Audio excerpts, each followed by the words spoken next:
Phone ద్వారానే జ్యోతిష్యం చెప్పబడును. విద్య, ఉద్యోగం, వ్యాపారం, ప్రేమించిన వారు దూరం అవ్వడం, భార్యాభర్తల మధ్య గొడవలు, అత్తాకోడళ్ల మధ్య మనస్పర్ధలు, కుటుంబ సమస్యలు, ఆర్థిక సమస్యలు, పెళ్లి కుదరకపోవడం, సంతానం ఆలస్యం కావడం, స్త్రీ పురుష వశీకరణం, చెడు ప్రయోగ నివారణ మొదలగు ఎటువంటి సమస్యలకైనా పరిష్కారం చూపగలరు.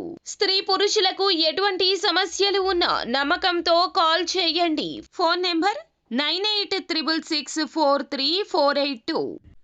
అందరికీ నమస్కారం అండి.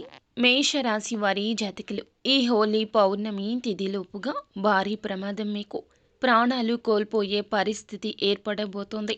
తప్పించుకునే మార్గమేదే. వీడియో ఖచ్చితంగా చూడండి. అప్పుడే మేము ఏం చెప్పబోతున్నాము అనేది మీకు పూర్తిగా అర్థమవుతుంది. వీడియో నచ్చితే లైక్ చేయండి. మీ లైక్ మాకెంతో సపోర్ట్ అండ్ ఎంకరేజ్మెంట్గా ఉంటుంది. ఇక ఆలస్యం చేయకుండా వీడియోలోకి వచ్చేద్దాం. ఈ యొక్క పౌర్ణమి తిథిలోపుగా మీ జీవితం ఎంతో సానుకూలంగా అనుకూలంగా సాగబోతుంది. అలాగే మీ జీవితంలో ఒక ప్రమాదం కూడా పొంచి ఉంది.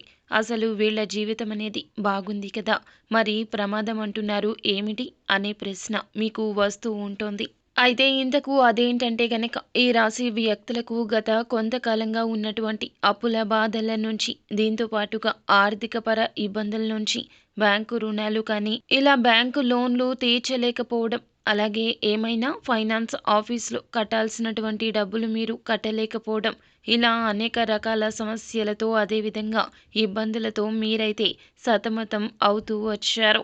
అయితే మేషరాశి వాళ్లకు వాళ్ళ వృత్తి, ఉద్యోగ, వ్యాపార వ్యాపకాల్లో, అలాగే ఆర్థిక స్థితిగతుల్లో మార్పులు అనేవి సంభవించబోతున్నాయని చెప్పుకోవచ్చును. ఈ విధంగా వాళ్ళ యొక్క ఆర్థిక పరిస్థితులు మెరుగుపడడంతో మీ యొక్క కుటుంబ జీవితంలో మీ లైఫ్ స్టైల్ కూడా చేంజ్ కాబోతోంది. దీనికి కారణంగా చుట్టూ చూస్తూ ఉన్న వాళ్లకు మీ మీద అసూయ, ద్వేషాలు అనేవి ప్రారంభం అయ్యాయని చెప్పొచ్చు. నరుడి కంటికి నల్లరాయి కూడా పగిలిపోతుంది అని మన పెద్దవాళ్ళు చెప్తుంటారు. అదే సామెత ఈ మేషరాశి వారికి ఈ సమయంలో వర్తించబోతుందని చెప్పుకోవాలి. అసలు ఎలా వీళ్ళు ఇంత ఎదుగుదల చూస్తున్నారు? ఇంత డబ్బు వీళ్లకు ఎలా వచ్చింది? ఎక్కడి నుంచి వచ్చింది? అసలు వీళ్లకు ఇంతటి చేంజెస్ అనేవి ఎలా ప్రారంభం అయ్యాయి? ఇటువంటి మాటలు ఈ రాశి వాళ్లను చూసి గిట్టని వాళ్ళు అనుకుంటూ ఉంటారు. ఇంకా చెప్పాలని అంటే గనక, కొంతమంది స్ట్రైట్గా వచ్చి ఈ రాశి వాళ్లను అడగడం కూడా జరుగుతోంది. ముఖ్యంగా ఈ దుష్ప్రభావాల నుంచి మీరు బయటపడడం కోసం కొన్ని రకాల పరిహారాలు అయితే చేసుకోవాలి.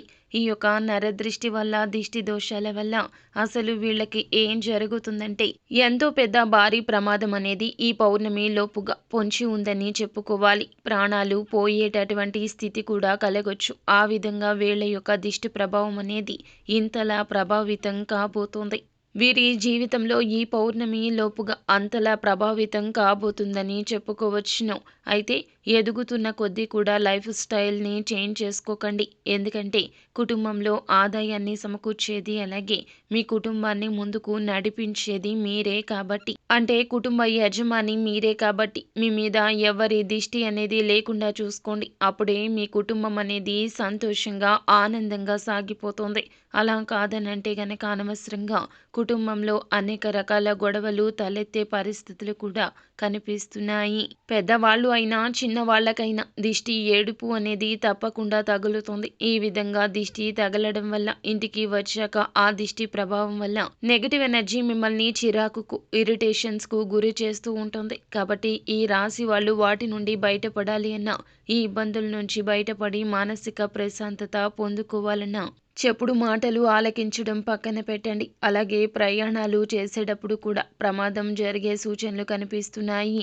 మీరు కొన్ని రోజుల వరకు, అంటే ఈ పౌర్ణమి లోపుగా ఎక్కడికైనా ప్రయాణం చేయాల్సి వస్తే మీతో ఎవరినో ఒకరిని మీతో పాటుగా తీసుకుని వెళ్ళండి. సెల్ఫ్ డ్రైవింగ్ ఈ సమయంలో చేయకపోవడమే చాలా మంచిది. మీకు ఇలా చేయడం ద్వారా రాబోతున్న భారీ ప్రమాదం నుండి బయటపడగలరు. మీరు ప్రమాదం రాకుండా ఉండాలి అనుకున్నా, లేదా ప్రమాద తీవ్రత కాస్తైనా తగ్గి బయటపడాలి అనుకున్నా, మీరైతే ఈ పరిహారాలు చేసుకుంటే చాలా వరకు ఉపశమనం పొందుకుంటారు. ముఖ్యమైన పని మీద బయటికి వెళ్ళేటప్పుడు మీరు ముఖ్యమైన కార్యక్రమానికి హాజరవుతున్నాము అని చెప్పి బయలుదేరుతూ ఉన్నప్పుడు తీయని పదార్థాన్ని స్వీకరించి వెళ్తే గనక ఆ పనిలో విజయం సిద్ధిస్తుంది. తీపి పదార్థం అంటే ఒక చిన్న బెల్లం ముక్క కానీ లేదా ఏదైనా స్వీట్ కానీ నోట్లో వేసుకొని చప్పరిస్తూ బయటకు వెళ్ళండి. అదేవిధంగా మీ యొక్క ఆర్థిక స్తోమతను బట్టి అవసరమైన వారికి బియ్యం కానీ పాలు కానీ, అంతేకాకుండా చిన్నది ఏదైనా ఒక వెండి నాణాన్ని అయినా కూడా దానం చేయండి. ఇలా చేయడం ద్వారా మీ మీద ఉండే దోషాలు తొలగిపోవడం జరుగుతోంది. ఈ రాశి వ్యక్తులు ఎవరి నుంచి కూడా ఉచితంగా ఏ వస్తువులు తీసుకోకూడదు. ఎంత చిన్న వస్తువైనా సరే ఏదో ఒకటి మీరు తీసుకున్నా దానికి బదులుగా ఇంకొకటి వారికి ఇచ్చే ప్రయత్నం చేయండి. ఇలా చేస్తే నెగెటివ్ ఎనర్జీ మీ మీద ఉండదు. వీరు చేసుకోవాల్సిన పరిహారాలు చూస్తే గనక ప్రతి ఆదివారం కూడా గోమాతను సేవించండి. గోమాతకు తియ్యటి పదార్థాలు ఏమైనా తినిపించండి. అలాగే ప్రతి శనివారం కూడాను నవగ్రహ ప్రదక్షిణ చేసుకోండి. ఒక శనివారం తిథి నాడు శనిదేవుని పూజ చేయండి. ఇలా చేస్తే శనిగ్రహ దోషాలు తొలగిపోతాయి. సోమవారం నాడు పరమేశ్వరుడికి పంచామృతాలతో అభిషేకిస్తే గనక పరమేశ్వరుని యొక్క అనుగ్రహం మీ మీద తప్పక ఉంటుంది. అంతా మంచే జరుగుతుంది. శుభం భూయాత్.